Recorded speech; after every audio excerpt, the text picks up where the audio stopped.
Elon Musk is no longer the richest person in the world. Now, that's going to really frustrate some of you, and it's going to have another, probably half of you, just loving life. And at the end of the day, fiat, what does that matter? You're worth 200, 300 billion fiat dollars, just like we've talked about many times in here. Those are blades of grass. Those are grains of sand. They're infinite. You could just, Jay Powell could come in here and just type 3 trillion into his own account right now, and we just have to pay it off. So at the end of the day, what does it really matter? This is why we continually talk about what is money.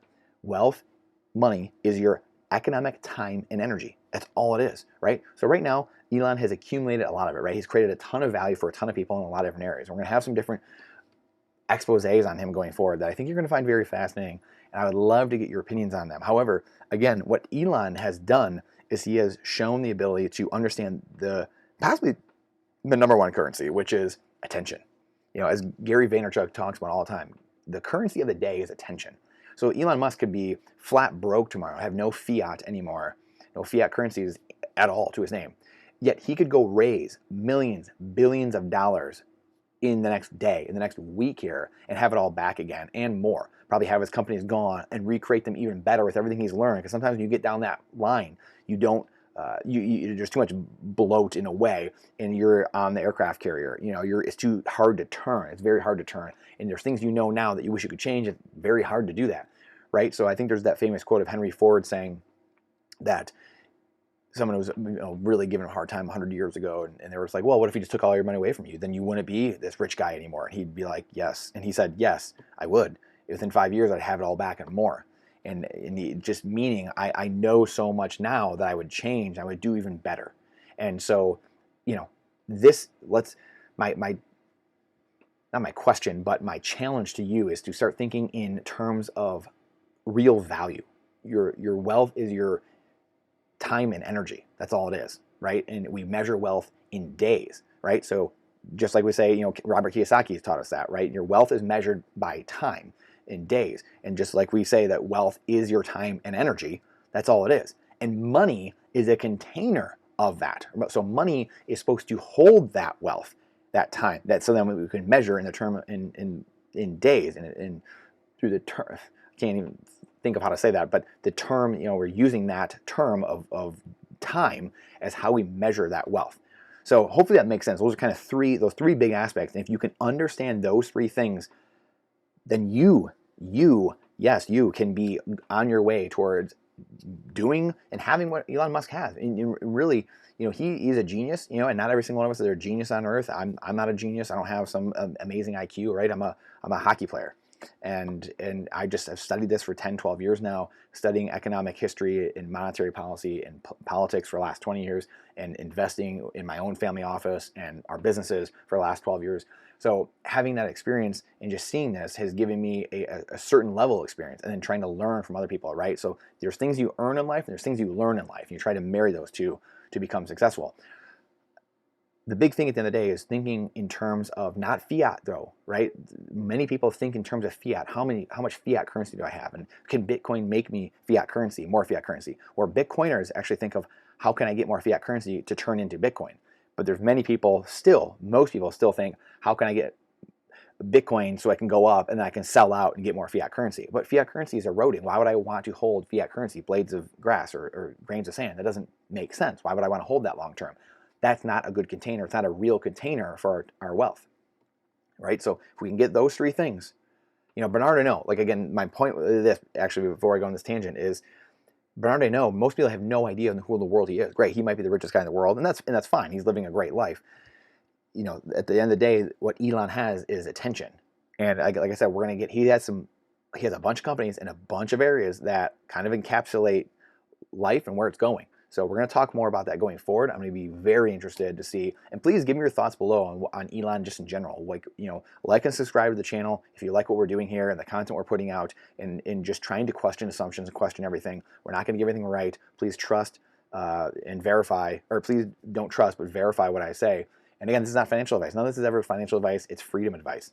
And how do we get independent, resilient, and become the best version of ourselves possible? Use God's higher faculties He gives us. And how do we do that?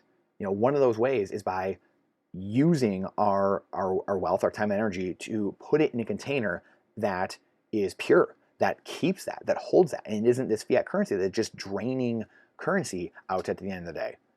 That's how we are able to take our time and wealth and bottle it up and make it last. So if we understand those three things, again, then we are doing something. We're doing something that Elon understands. Elon does understand those things, right? He's taking, wealth, he's building it, he's hiring people, he's creating more value for the world, and he's lending against it, paying little in taxes, and using that debt, that process, which most people don't know to do. That's why we want a Bitcoin standard, because it lowers the cost of living, raises the level of living. It raises the base of society and raises up that standard of living.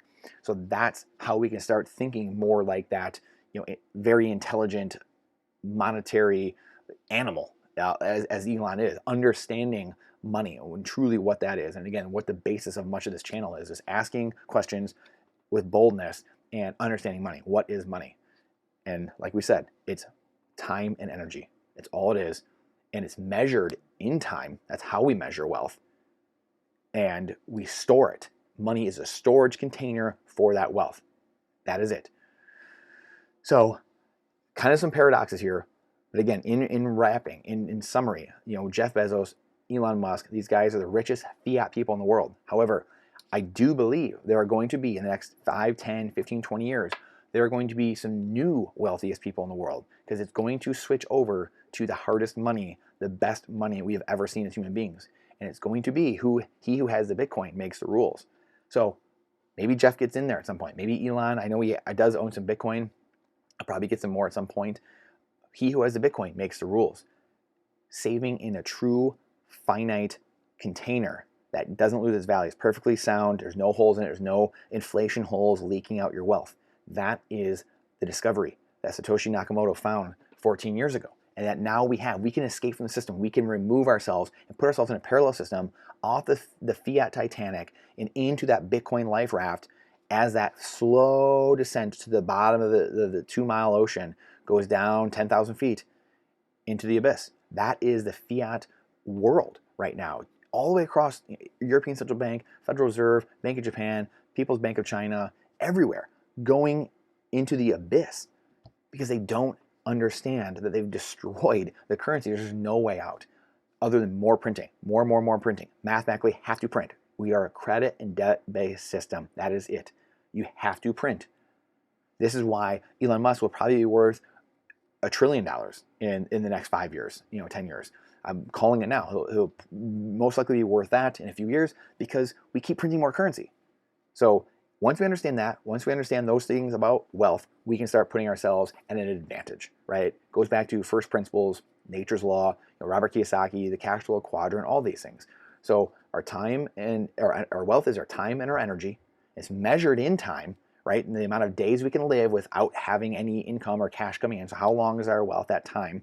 And then money is that store, that what we're storing it in. And when you have a broken money, at the end of the day, the broken money is what causes people to jump into bonds more, jump into stocks, jump into real estate, and try to hide, sell their dollars, go short dollars, and go long real estate because they trust the real estate or they trust something else with their monetary premium rather than staying in that dollar, the broken fiat currency, or the peso, or whatever. They're trying to get rid of those dollars, those fiat pieces of garbage that are just losing value. They're trying to get out of that and get into something else. And a lot of people don't even know that they're doing that. They know that's what they need to do, but a lot of people that are doing that, they don't even understand that process. So once we can put ourselves on the right side of that trade, we can step back. Right now, a lot of people are off sides, right? A lot of people are holding dollars. They're trying to make more dollars, and that makes them poorer long term.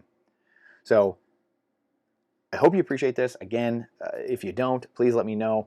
Please like and subscribe. Please share it with someone that you might think they want to talk about it or might need to hear it. If they don't, maybe we can fight out in the comments and they don't like it.